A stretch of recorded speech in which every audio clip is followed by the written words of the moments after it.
चला तर आज बनवूया मस्त वाफाळलेले पोहे। त्यासाठीचं साहित्य 3 मीडियम आकाराचे कांदे, नंतर थोडासा कढीपत्ता, थोडेसे साल काढून अर्धे केलेले शेंगदाणे, 8-10 मिरच्या आणि कोथिंबीर। चला तर गॅसवर आपण कढई चढवली, तेल टाकले, ते थोडं तापते। मोहरी, जिरं, मिरची,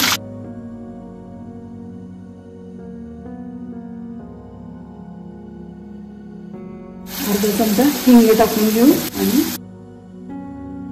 चला आपली पोह्याची फोडणी मस्त तयार झाली। कांदा वगैरे भाजून आता पोहे टाकून घेऊ।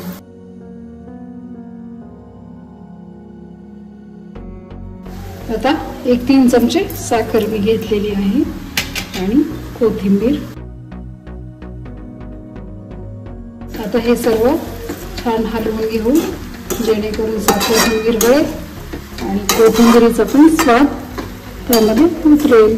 हलवून घेतले आणि आता आपण झाकून 3-4 मिनिट ठेवू म्हणजे मस्त आपले वाफे भरले पोहे होऊन जातील।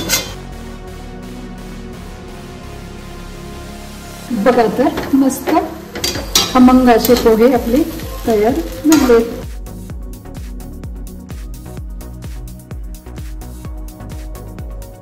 तयार आहेत आपले वाफाळलेले पोहे। चला तुम्ही पण ट्राय करा, कमेंट मध्ये मला नक्की सांगा। भेटूयात पुन्हा नवीन रेसिपीसह। तोपर्यंत मस्त राहा आणि चवीने खा।